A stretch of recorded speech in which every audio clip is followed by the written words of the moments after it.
Hello friends, how are you? I am Madhav Sharma, your physics faculty, and welcome you to the video lecture of Pioneer School Patan. Or here we are discussing the English medium physics along with NEET and JEE preparation.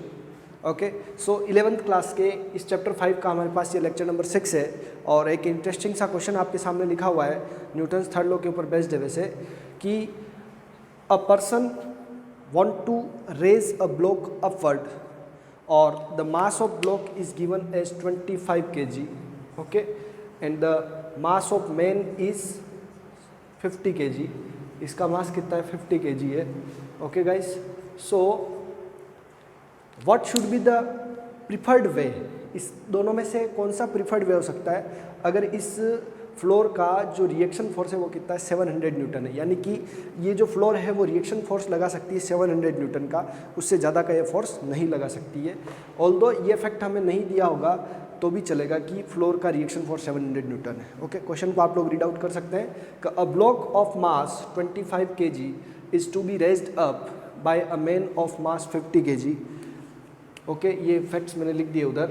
और 25 kg block का mass है in two different ways as shown in figure A and B. Okay, तो which one should be preferred, कौन सा ज़्यादा prefer किया जाएगा? तो देखिए, एक तो क्या है कि आप किसी को ऐसे खींच के निकाल रहे हैं और एक उसको रस्सी को पुली पे सेट करके ऐसे निकाल रहे हैं, वो बहुत आसान हो जाता है, उससे काफ़ी हैवी चीज़ भी खींची जा सकती है. तो ऐसा क्यों? तो देखिए, इस केस में, इन केस ए केस में जो पर्सन है वो 50 kg का है, तो उसका जो फ्लोर पर रिएक्शन फोर्स है खुद का वेट भी है और फिर वो उस चीज़ को ऐसे खींच रहा है, तो वो फोर्स भी किधर लग रहा है? नीचे की तरफ. तो ये वाला भी नीचे की तरफ ही लग रहा है. तो in case 1 action on the floor, total action on the floor कितना है आपका 25 kg weight plus 25 multiply by 10 प्लस 50 बाय 10, 50 मल्टीप्लाई बाय 10, यानी कि दोनों जो मास है दोनों का वेट किस तरफ लगेगा? एज ए एक्शन का काम करेगा फ्लोर पर. तो ये 250 plus 500, so it will give us 750 Newton. Okay, in case 1 total action ये हो गया. और इन केस 2, दूसरे केस में आप लोग देखेंगे, केस बी में टोटल एक्शन क्या होगा? Total action on the floor इस, देखिए यहाँ पे क्या होता है, ये तो उसको ऊपर खींच रहा था तो उसका एक्शन किस तरफ लग रहा है? नीचे. यहाँ पर ये इसको इस तरफ खींचेगा तो उसका वेट जो 50 kg का है उसका रिएक्शन फोर्स भी 50 kg, बट ये जो है ये इसका 25 kg उसमें से सब्ट्रैक्ट हो जाएगा क्योंकि इस बार ये इसको ऊपर ना खींच के किस तरफ खींच रहा है? नीचे की तरफ खींच रहा है. Okay, so the total action on the floor will give us 500 minus 250, so it will give us 250 Newton. Okay, case जो सेकंड है उसमें देखिए क्या है, इस बात को ऐसे समझने की कोशिश करिए कि ये खुद का वेट तो नीचे लग रहा है तो खुद का रिएक्शन फोर्स ऊपर ही आएगा 500 न्यूटन का, बट उस रिएक्शन में से ये जो फोर्स लग रहा है 25 kg पर, वो क्या हो जाएगा? उस रिएक्शन में से सब्ट्रैक्ट हो जाएगा क्योंकि दोनों का डायरेक्शन एक दूसरे से क्या आ गया? अपोजिट आ गया. ये रिएक्शन किधर जा रहा है? नीचे, और इसका रिएक्शन किधर आएगा? ऊपर. तो दोनों एक दूसरे से सब्ट्रैक्ट हो जाएंगे और ये हमारे पास 250 न्यूटन आ जाएगा. Okay, so in case be less force is applied, यानी कि ये फोर्स जो है उस ब्लॉक का फोर्स उसने यूज़ कर लिया और उसी के रिएक्शन में से उसको सब्ट्रैक्ट करवा लिया. Okay, so we say that case B या mode B should be preferred. जो मोड बी है वो प्रिफर किया जाएगा.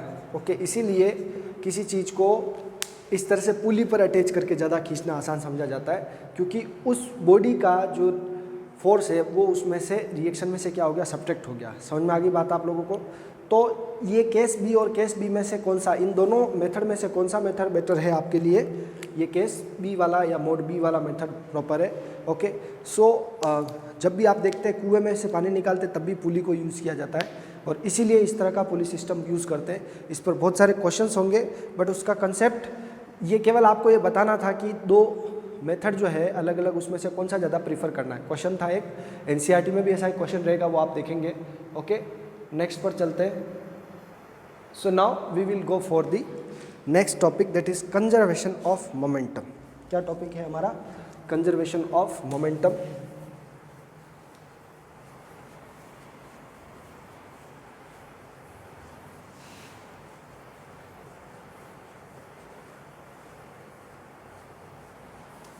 कंजर्वेशन ऑफ मोमेंटम पढ़ने के बाद हम लोग कुछ टॉपिक्स लगाएंगे न्यूमेरिकल के, जो यानी कि नेक्स्ट लेक्चर के बाद, नेक्स्ट लेक्चर में हम लोग कुछ न्यूमेरिकल्स ज़्यादा करेंगे।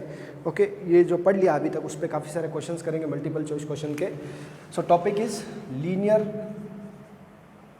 Conservation of linear momentum. Conservation of linear momentum. Okay, so law of conservation of linear momentum, this is the topic for us. ये जो लॉ है, आप जब फर्स्ट लेसन, जो आपका फिजिक्स का फर्स्ट लेसन है फिजिकल वर्ल्ड, तो उसमें आप लोग देखते हैं कि इस नेचर में कुछ लॉज है, like law of conservation of energy, law of conservation of mass, law of conservation of momentum.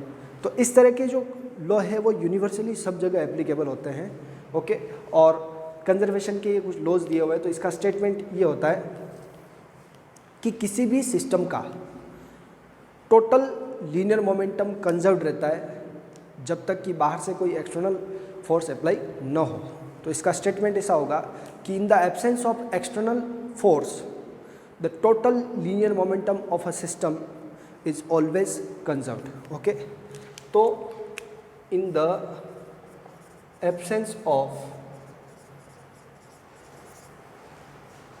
external force, the total linear momentum of a system is always conserved। यानी कि अगर अपन बाहर से कोई फोर्स नहीं लगाते तो ये क्या है, इस लॉ का स्टेटमेंट है। सीधा सीधे भाषा में ऐसा कहा जा सकता है। तो according to this law,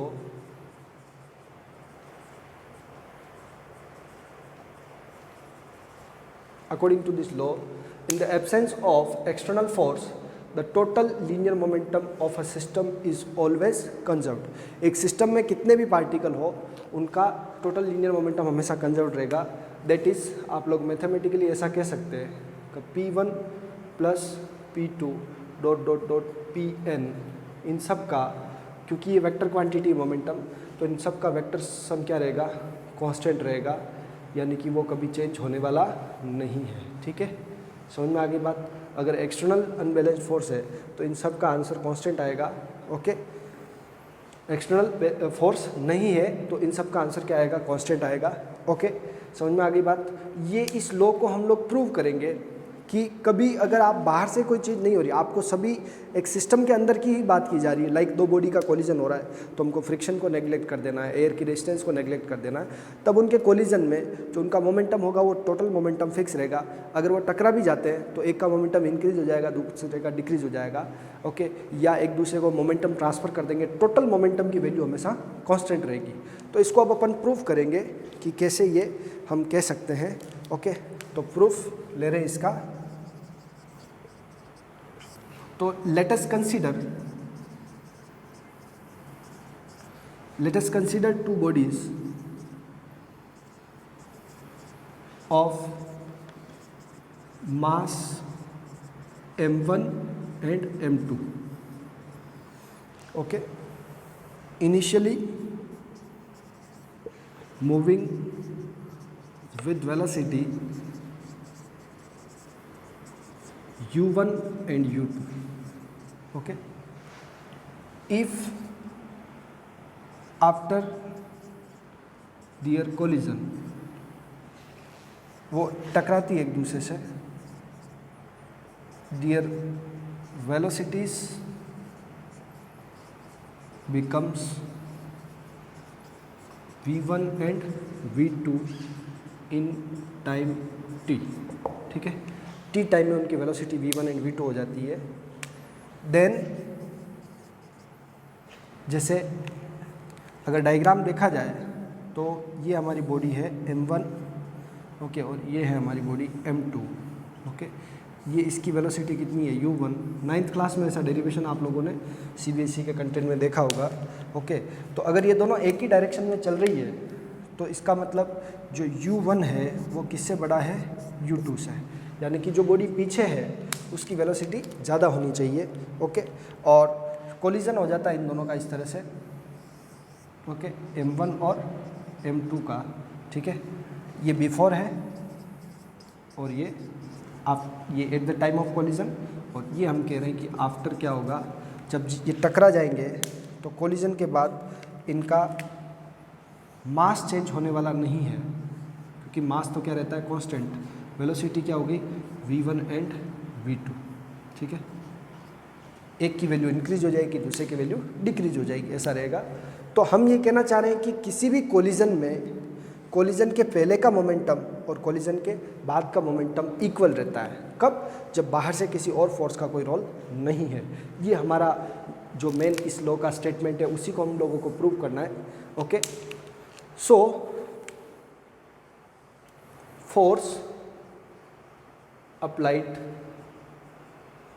on body 1 due to 2, जो बॉडी 1 पर 2 के कारण जो फोर्स होगा उसको हम बोलेंगे F12, ओके गाइस। वो क्या रहेगा आपका, उसी के, यानी कि बॉडी 1 पर फोर्स निकाल रहे हैं तो बॉडी 1 के मोमेंटम में चेंज का टाइम के साथ डिवीज़न, तो m1 v1 उसका फाइनल मोमेंटम है और m1 u1 उसका इनिशियल मोमेंटम है, डिवाइड बाय कितना हो रहा है, t। इसको हम इक्वेशन 1 बोल देते हैं, क्योंकि फोर्स किसका निकाल रहे हैं हम, बॉडी 1 का। Now force on body 2 due to 1, तो ये F21 हो गया हमारे पास। ये हो गया m2 v2 minus m2 u2 divide by t। अब हम न्यूटन का थर्ड लॉ इसमें यूज़ करेंगे कि बाय न्यूटन्स थर्ड लॉ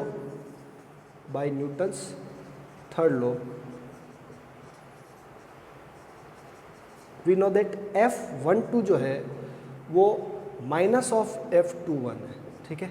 यानी कि देखिए, जब ये दोनों टकराते हैं तो 1 पर 2 के कारण फोर्स जिस तरफ लगता है उससे जस्ट अपोजिट 2 पर 1 के कारण लगता है, ओके। जब ये दोनों कोलाइड होते हैं तो एक पर फोर्स इधर तो दूसरे पे फोर्स इधर रहता है, ओके, इस तरह की बात है। तो F12 और माइनस ऑफ F21 रहेगा, ओके। नाउ यानी कि एक की वेलोसिटी क्या होती है, डिक्रीज, और दूसरे की वेलोसिटी क्या होती है, इंक्रीज, ओके। तो वेलोसिटी भले ही ऐसे, लेकिन फर्स्ट बॉडी पर फोर्स ऐसे लगा F12, क्योंकि हम जानते हैं कि जब वेलोसिटी जिसकी डिक्रीज होती है तो एक्सीलरेशन उससे वेलोसिटी से जस्ट अपोजिट हो जाता है, तो फोर्स इस तरफ रहेगा, ओके। और ये आपका किसका डायरेक्शन हो गया, F21 का। तो इन दोनों का फोर्स का डायरेक्शन एक दूसरे से क्या है, अपोजिट है। ये वैल्यू इसमें पुट कर देंगे आप लोग, तो देखिए F12 m1 v1 minus m1 u1 divide by t minus m2 v2, v और u का आप विशेष ध्यान रखेंगे, m2 v2 minus m2 u2 divide by t। t से t का आपका कैंसिल हो गया, t से t कैंसिल, तो हमारे पास ये वैल्यू आ गई m1 v1 minus m1 u1, ये नेगेटिव साइन अंदर गया, m2 v2 माइनस क्या हो गया, प्लस m2 u2, ठीक है गाइस। नाउ इसको एक लाइन और दे देता हूँ मैं कि अगर मेरे पास ये नेगेटिव टर्म है उसको इधर ले लो, ये नेगेटिव टर्म है इसको इधर ले लो, तो हमारे पास ये आ गया m1 v1 plus m2 v2। ये वाली टर्म किस तरफ चली गई, उधर, और ये वाली टर्म किस तरफ गई, इधर। तो m1 u1 plus m2 u2। तो गाइज आप क्लियरली ऑब्जर्व कर सकेंगे कि जो ये m1 v1 plus m2 v2 है, m1 v1 plus m2 v2, ये कोलिजन के बाद का मोमेंटम है, और वो कोलिजन के पहले का मोमेंटम में m1 u1 m2 u2, okay. तो दोनों का सम किया, तो हेंस वी कैन से का total momentum after collision is equals to total momentum before collision. ठीक है, और ये जो बात आई कि दोनों का मोमेंटम क्या रहता है, कांस्टेंट रहता है, hence we can say that total momentum is always constant और it is always conserved. Okay guys, so this in this way we have proved the law of conservation of momentum. एक बार आप लोग इसका पूरा फिर से रिवीजन करेंगे कि क्या डेरिवेशन है। ऑल्दो आप इसे इंट्रोड्यूस होंगे, मुझे विश्वास है पूरा 9th क्लास में आपको फिजिक्स टीचर ने करवाया होगा कि according to this law in the absence of, अगर इसमें इनके बाहर से कोई फोर्स नहीं लगता है, जैसे फ्रिक्शन हो गया, इनका ग्रेविटेशन को अपन इग्नोर कर देवें, ओके, तो जब इसकी बात करें तो बाहर का कोई फोर्स नहीं लेना है, तब इसका मोमेंटम कंजर्व रहेगा। तो हमने दो बॉडी मानी m1u1 और m2u2, यानी कि m1 उसका मास है, इसका मास m2, इसकी वेलोसिटी u1, इसकी वेलोसिटी u2। ये एक दूसरे के अपोजिट भी चल सकते हैं कभी भी, कैसा भी केस हो। तो ऐसी टक्कर हो, दोनों एक ही डायरेक्शन में चल रहे हैं और उनकी टक्कर करवानी है आपको, तो u1 की वैल्यू किससे बड़ी होनी चाहिए, u2 से। जब ये दोनों कोलाइड होंगे यानी कि इंटरेक्ट होंगे एक दूसरे से, तो इनकी वेलोसिटी, जिसकी वेलोसिटी ज़्यादा थी उसकी थोड़ी कम हो जाएगी और जिसकी कम थी उसकी इंक्रीज हो जाएगी।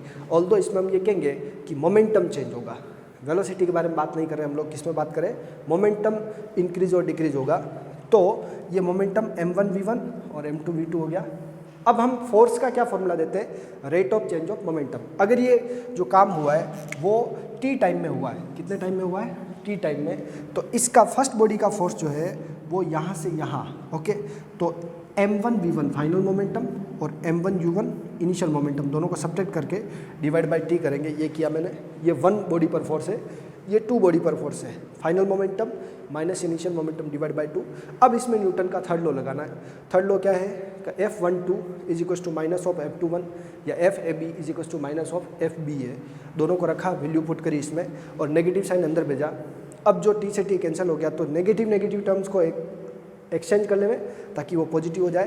तो आपके पास में ये आ जाएगा कि total momentum after collision is equals to total momentum before collision. Okay, I hope ये पूरा पोर्शन आपको क्लियरली विजिबल है। ओके, स्क्रीन पर आप देख पा रहे हैं, नोट करेंगे इसको अच्छे से। ओके, नाउ अब इस लीनियर मोमेंटम के कंजर्वेशन के कुछ एग्जांपल्स भी देख लेते हैं। मैं इसको क्लियर कर देता हूँ।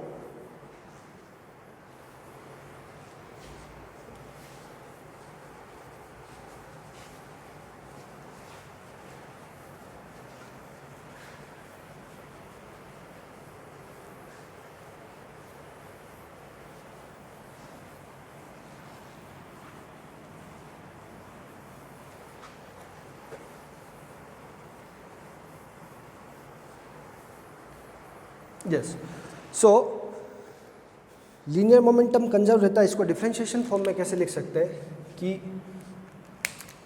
कंजर्वेशन ऑफ लीनियर मोमेंटम की बात की जाए तो अभी सिंस टोटल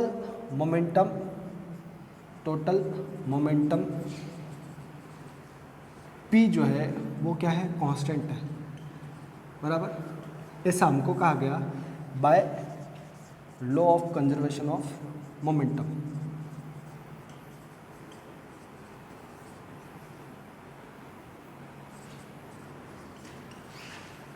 ऐसा भी आपको बताया मैंने। तो इस बात को फोर्स की फॉर्म में या डिफरेंशिएशन की फॉर्म में लिखा जाए तो बताइए कि इसका डिफरेंशिएशन करते हैं dp बाय dt, तो वो कांस्टेंट का डिफरेंशिएशन, दोनों तरफ मैंने डिफरेंशिएशन किया तो ये आंसर क्या आना चाहिए, 0 आना चाहिए। क्या आना चाहिए, 0। तो इस बात को भी यही मतलब है, यानी कि कंजर्वेशन ऑफ मोमेंटम ये कहता है कि dp by dt is equals to 0, यानी कि मोमेंटम में चेंज ही नहीं हो रहा है। Okay, momentum, total momentum is always, अगर टोटल मोमेंटम p है तो उस टोटल मोमेंटम के अंदर टाइम के साथ कोई चेंज नहीं आ रहा है। कब, इन the absence of external force, in the absence of external force, मतलब बाहर से अगर आप कोई फोर्स नहीं लगा रहे तो उस सिस्टम के लिए ये रहेगा पूरा। ओके, ये भी डिफरेंशिएशन की फॉर्म में भी कई जगह पे दिया होगा। नाउ अब हम लोग इसके अगर एग्जांपल्स देखें तो रॉकेट लॉन्चिंग भी कंजर्वेशन ऑफ मोमेंटम पे बेस्ड है। ओके, रिकॉइल ऑफ गन भी कंजर्वेशन ऑफ मोमेंटम पे बेस्ड है। ओके, नाउ बोट पर कोई पर्सन जंप करता है वो भी कंजर्वेशन ऑफ मोमेंटम पर ही है कि एक का मोमेंटम दूसरे में ट्रांसफ़र हो जाता है। ओके, और रॉकेट, जेट प्लेन, ये सभी किस पे बेस्ड है? कंजर्वेशन ऑफ मोमेंटम पे। तो जो न्यूमेरिकल पॉइंट ऑफ व्यू से देखा जाए तो रिकॉइल ऑफ गन जो है, क्या है? रिकॉइल ऑफ गन, ये हमारे लिए थोड़ा इंपॉर्टेंट ज़्यादा है। फिर रॉकेट तो आप अलग से ही पढ़ने वाले हैं वैसे भी। तो एग्जाम्पल्स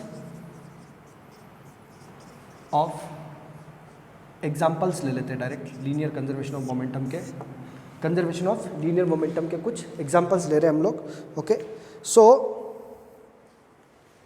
रिकॉइल ऑफ गन, जब किसी गन को फायर करते हैं, ओके, लाइक आपको अब गन का डायग्राम तो ऐसे प्रॉपर्ली बनता नहीं है, लेकिन अगर इसको हम मान लें कि ऐसे कोई एक गन है, ओके, जिससे पर्टिकुलरली थोड़ा सा आप सिंबॉलिकली ही समझ जाएंगे, ओके, कि कोई एक गन है और उससे बुलेट फायर हो रहा है, ठीक है, लाइक ये है और इससे ये इस तरह की कोई गन है। ओके, बेटर है डायग्राम।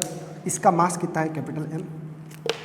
इसका मास कितना है? कैपिटल M, ठीक है, और इससे जो बुलेट निकल रहा है उसका मास कितना है? Small m। कितना है? Small m। ओके, नाउ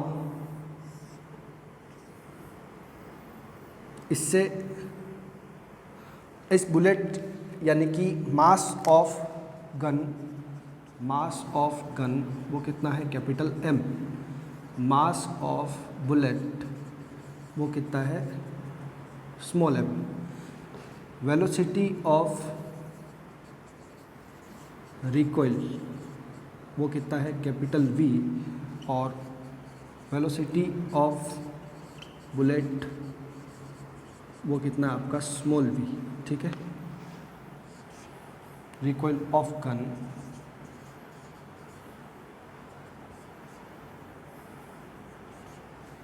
ठीक है, ये कुछ सिंबल यूज़ कर रहे हैं हम लोग जो आपको ध्यान रखने हैं। ओके, अब बताइए कि जब ये बुलेट जाएगा तो इसका वेलोसिटी जो स्मॉल v है वो इस तरफ, और न्यू नहीं है, ये ध्यान रखना, स्मॉल v है लिखने का तरीका है, और इसका रिकॉइल कैसे रहेगा? पीछे की तरफ। ओके, सो अगर इस पूरे केस को आप देखेंगे तो कोलिजन से पहले यानी कि जब इसको फायर नहीं किया तो ये गन है और ये बुलेट है। ओके, लिख देता हूँ ताकि आपको ध्यान रहेगा। और ये क्या है? आपका बुलेट। तो जब किसी गन को फायर किया जाता है उससे पहले गन भी रेस्ट में है और बुलेट भी किस में है? रेस्ट में है। तो इनिशियल जो उसका मोमेंटम है वो क्या है? ज़ीरो है। इनिशियल मोमेंटम क्या है? ज़ीरो। तो बाद में भी मोमेंटम का आंसर क्या आना चाहिए? ज़ीरो आना चाहिए। ओके, तो since total momentum before collision किसके इक्वल होना चाहिए? Total momentum after collision. ये हमने पढ़ा। तो कोलिजन से पहले दोनों ही किस में है? रेस्ट में है। तो सिंस दोनों गन और बुलेट दोनों रेस्ट में है तो हम ये कह सकते हैं कि ये गन के लिए भी ज़ीरो प्लस बुलेट के लिए भी क्या है? Zero before collision. और ये after total momentum after collision, अगर उसको फायर किया उसके बाद की बात है तो उसकी वेलोसिटी कितनी है? v, और इसकी वेलोसिटी क्या है? Small m into small v। ठीक है गाइस, अब आपको थोड़ा सा ध्यान यहाँ ज़्यादा देना है कि जो हम बुलेट का बात कर रहे हैं तो उस बुलेट में वेलोसिटी किस तरफ है? इससे जस्ट अपोजिट है। तो इसको पॉजिटिव लेंगे तो उसका क्या लेना पड़ेगा? नेगेटिव। तो ये हमारे पास नेगेटिव रहेगा m इंटू वी। समझ में आ गई बात? और ये क्या है? स्मॉल m स्मॉल v है। थोड़ा सा लिखने में आप ध्यान रखेंगे, ये पूरा टर्म जीरो आ गया, negative mv plus positive mv। हमें अगर बुलेट का ये v से v आप कैंसिल ना करें, ओके, v से v को कैंसिल ना करें, ध्यान रखें ये दोनों डिफरेंट चीज़ें। नाउ अब आप इसको उधर भेज देंगे तो ये हो गया आपका mv is equal to mv। ठीक है, now what is recoil of gun? तो small m by capital M into v, ये हमारा फॉर्मूला रहेगा। This is the formula for recoil, velocity of recoil of gun, velocity of recoil of gun. ठीक है, ये overall बात है कि टोटल मोमेंटम बिफोर कोलिजन और टोटल मोमेंटम आफ्टर कोलिजन, उसके लिए हमने फॉर्मूला निकाला। ये रिकॉइल ऑफ गन का फॉर्मूला है m/m/v। इसको यूज़ करके हम लोग न्यूमेरिकल करेंगे एक आध, जिससे आप लोगों को ये पूरा प्रॉपर ध्यान रह जाएगा। ऑल्दो कंपटीशन के जो न्यूमेरिकल हैं वो हम लोग इकट्ठे लेने वाले हैं इस टॉपिक के ख़त्म होने के बाद नेक्स्ट लेक्चर में। ओके, सो एक क्वेश्चन लिख लेते हैं इस टॉपिक पर। इसको आप लोग स्क्रीनशॉट ले सकते हैं। वेरी सिंपल टॉपिक, ज़्यादा कोई इसमें कैलकुलेशन नहीं है। एक ध्यान रखना है कि जो घन का वेलोसिटी है, ऊपर रखना बुलेट का मास, नीचे रखना घन का मास और मल्टीप्लाई करना बुलेट की वेलोसिटी से। ठीक है, ये हमारा टॉपिक पूरा हुआ है। अब एक क्वेश्चन शॉर्ट में जो आपको समझ में आ जाए ये कॉन्सेप्ट, वहाँ से लेते हैं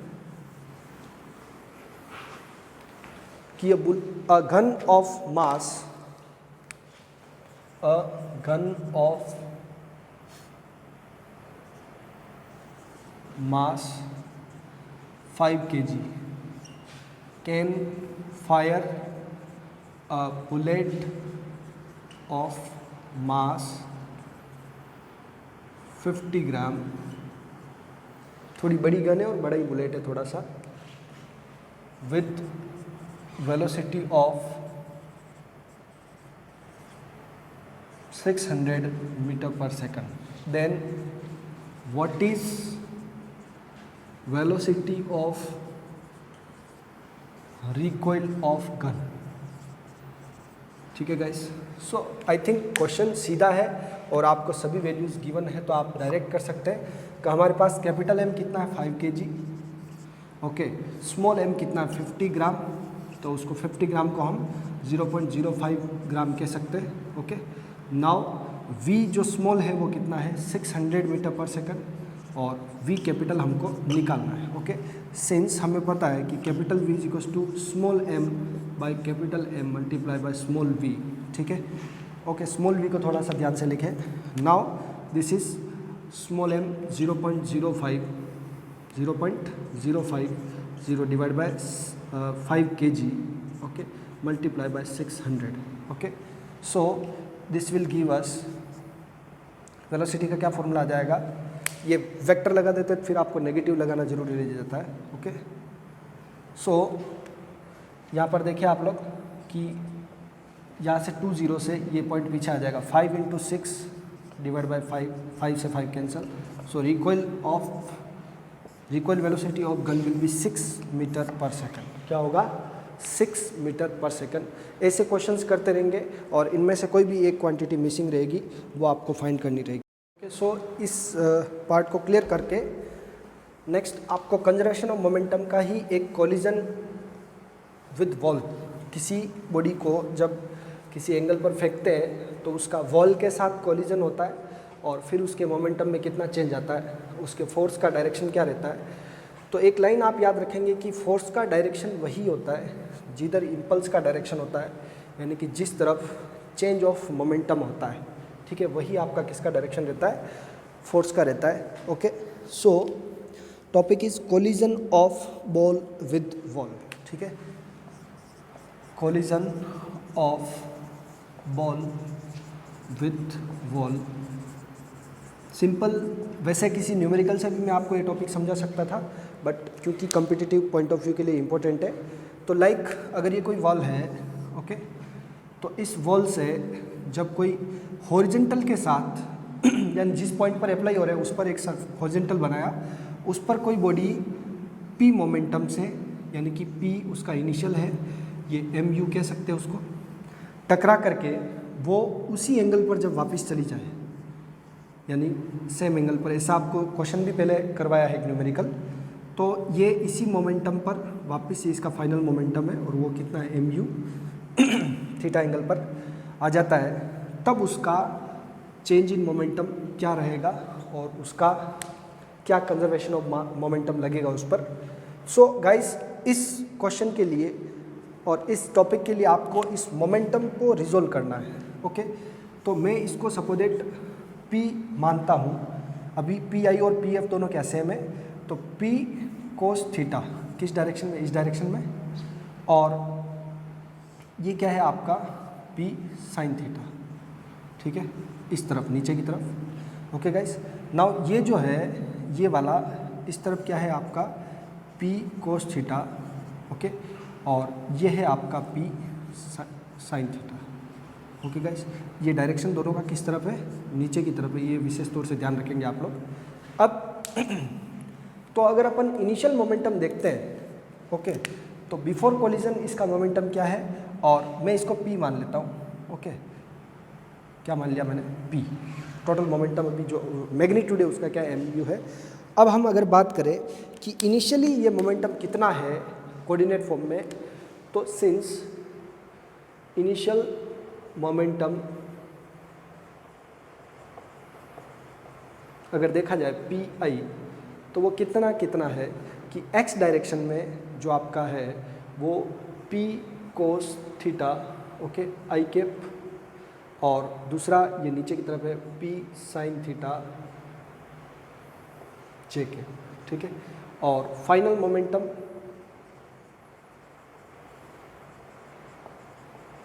P F is equals to, देखिए वो नेगेटिव की तरफ जा रहा है, तो minus P cos theta I cap और minus P sine theta J cap, ये हमारा फाइनल और इनिशियल मोमेंटम है।